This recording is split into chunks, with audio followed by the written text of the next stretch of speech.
Hey everyone, it's JSV, Joey, whatever you want to call me. And today I just wanted to do another update on being SSRI and Benzo free. So if you've been keeping up with my mental illness vlogs on this channel, you've known that I've been off them for over a year now, and now it's about a year and 4 months. There's a lot of good, so let's start with that. Luckily, as you can see, I'm finally losing all the weight I gained, and that's because I am grateful and lucky to have access to a gym and a trainer, and I've been going as much as I can. Recently, very recently, I have changed my diet to more vegetables and fruits and high fiber and protein. So that's helping me get my fitness goals.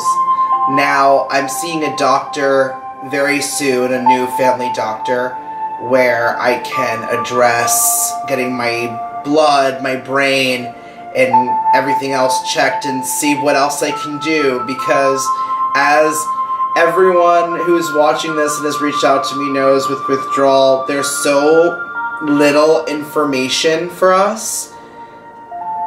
There's not much we can turn to. Yes, I've linked some clips in my videos from Laura Delano, who did suggest books, but there's only a few of those books. There's only a few of these videos that we can watch.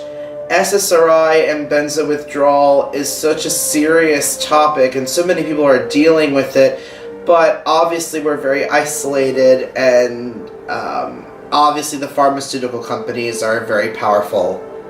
We're not hearing our voices. People still think that SSRIs, benzos, antidepressants, whatever, are a solution to a problem, when actually they worsen the problem. There are moments, even after a year and 4 months after being SSRI and benzo free, I am still having chronic exhaustion that lasts all day, every day. Even though my sleeping patterns are so much better now because I work out, even if I sleep 6 to 7 hours straight, all through the day, I am yawning. I am exhausted. It's a big strain on my day, and it's just something I get used to. Even at the gym, I'm visibly yawning, and my trainer will be like, "Are you getting enough sleep?" And I'll be like, "Yes, I am getting enough sleep. Unfortunately, I'm still withdrawing from 12 plus years of SSRIs and benzos." And when you tell that to people, they're like, "Oh, okay." That's another thing that sucks about this. People have no idea about this, so they don't take it seriously, or it's not taken with the seriousness that those of us who are going through it know, I suppose. So that's difficult. And then there are moments where, even, like, I know what it's like to be high on marijuana.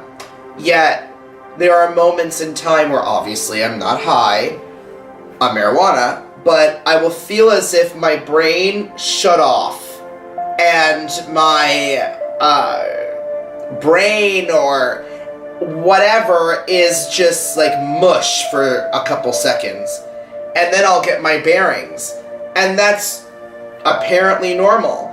As I've said before in other videos, as I've told my one doctor that I was seeing for a while that I'm not anymore because I'm getting a new one, what was happening, they would say, "This is normal. This is the only thing we can tell you is work out, eat right, be with people you love, and be safe, because whatever is going to happen, you have to deal with as it comes." So chronic exhaustion, brain fog, like madness. Also, I went from 3.5 years plus, before I met the love of my life, just sitting in a room, isolated in depression, in my own turmoil. So now that I have French Immersion, which is a government-led thing here in Quebec where I go to school from 9 to 4, all day learning French, and then as I said, I go to the gym. So that's school and gym throughout the week, and obviously to get there, well, not to the gym, to school I have to take the metro to and from. As someone who's been dealing with such long periods of isolation, to deal with people in a classroom on top of having to deal with all the strangers in a metro, sometimes my anxiety is so high that when I come into the door, sometimes I just cry. Like, the pressure, the anxiety, the feeling of not feeling like a regular, normal functioning person is so strong that it continues to make me fall back into the old habit of doubting and going back to, I'll never get in shape, I'll never get my goals in life. It makes me think of the environment and the hostile government and the pharmaceutical companies and things like that, and all the years that these pills have taken from me, and having to start over at 31. All of that sucks. And there are tons of people who have reached out to me that are older than me, that have dealt with this like, I've only been dealing with this for 12 years plus of SSRIs and Benzos. Other people have been dealing with it for 20 plus years. I can't even imagine. But, you know, as I am getting better and finding my authentic self, losing the weight, learning to get rid of the cognitive and toxic behaviors that I took in during this long depression and battle with SSRIs and Benzos. But it's still a learning process. It feels like a brand new puberty. It feels like a new puberty at 31 because I'm learning real maturity. When I grew up basically with SSRIs and Benzos, so while my body at 16, 17, whatever, was supposed to be organically maturing, my mind, my brain, my emotional, social maturity was maturing. I wasn't. I was on toxic SSRIs and Benzos that were stunting that growth. So now I have to go through this process of basically growing up. And that sounds crazy, I'm sure, but to those people who have gone through it, like myself, they know exactly what I'm talking about.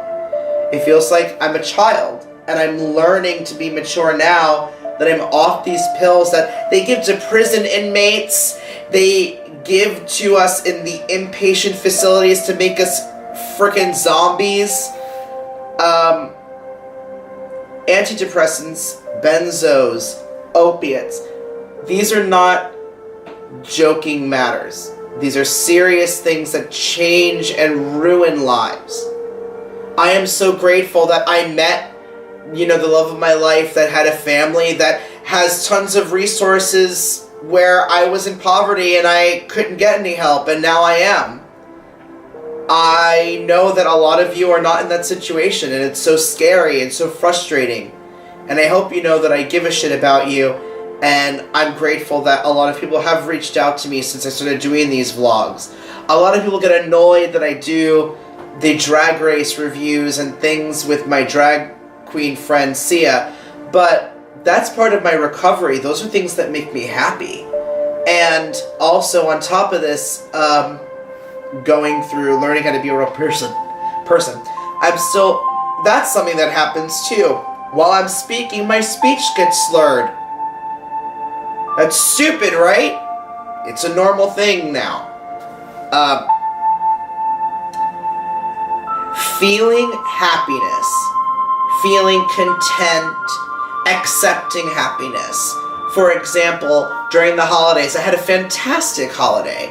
I went to Florida from freezing Quebec, I saw my family, I saw my best friend. We had a great time. It was a wonderful trip. I would always focus on the bad. That's not something that's natural. That's something that's learned when we're taking these antidepressants and we're in our depressive fog that I believe, in my opinion, that these SSRIs keep us in. They make us worse. They encompass us in this dark cloud of self-hate and keeping us in our minds. Prisoners, in my opinion, taking our serotonin. And now my body isn't functioning organically, and emotionally I can't feel happy. Like, I'm getting better, but it's still a work in progress. And I hope that any of you who are like 7 months, 6 months, 8 months in, who are still like shivering and shaking on a couch like I was during your withdrawal, I feel you. And I thought when they told me, when my doctor that I was seeing, Dr. Gahan, told me, this could take a few years. I thought she was kidding. No, she wasn't kidding. I'm not in a year and a half yet, but we're getting there. And the progress is still small. But I believe that with all the work I'm doing at the gym, having I have a very small group of friends here. It's a new country, it's a new world, it's a new language. And my friends at Immersion, we're all immigrants trying to struggle and deal with learning this language, so I haven't developed close friendships. And plus, I don't feel like opening up again, so I'm cool with the friends I have now. Being in a new country, learning a new language is frightening, but all the resources this is a new beginning, a new start. Like a lot of people in my situation wish they could have this. So I am very grateful, but it is very scary, and dealing with the level of anxiety of being around people after being so long isolated. And my body is still out of whack. It's so stressful and frustrating, and as a 31-year-old, I feel so left behind. I feel so childish compared to everyone else who's 31, who's miles ahead of me in maturity. But I accept that it wasn't my fault. These SSRIs and Benzos do mess with your mind, do change your chemistry, And as as the little information that we have read up on, I'm glad that I'm doing okay, and I hope that all of you are doing okay. And getting a little emotional now. It is really rough. It's not getting easier. But I feel that, as they say, it is getting better.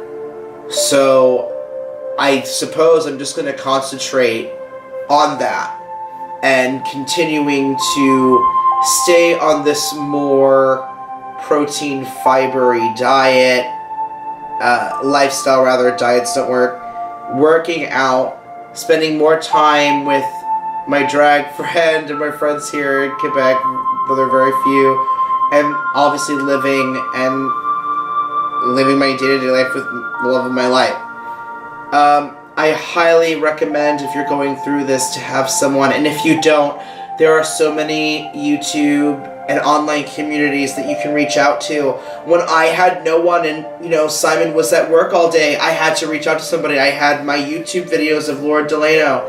I had some connections with my vlogs that I was doing a year ago with Withdrawal, and I was talking to some people that were going through it that way, and it really helped me.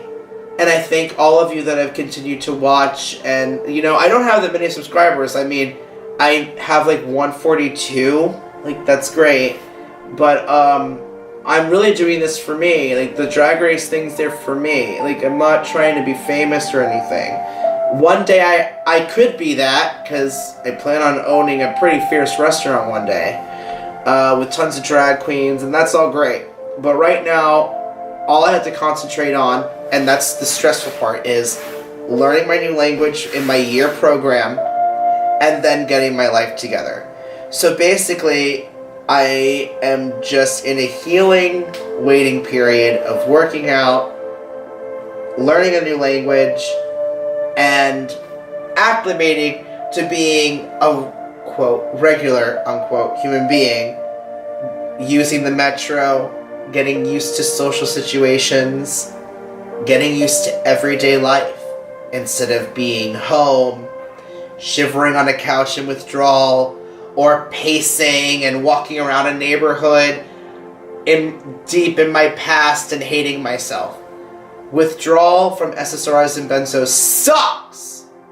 And if you're watching this, you know what I'm talking about. But it gets better. I have hope that one day the truth will come out about these damn pills and what they really do, and we can get some progress. For all of us. But for those of us who are in the know, let's be happy about that. So for those of you who are going through withdrawal, who are watching these videos, who are thinking about weaning off your antidepressants, remember it's not easy, but finding your truth self is worth it. Anyway, I'm JSV, Joey. Thank you very much for watching, and I wish you a great rest of the year. And now that the holidays are over, let's kick 2019's ass. Bye.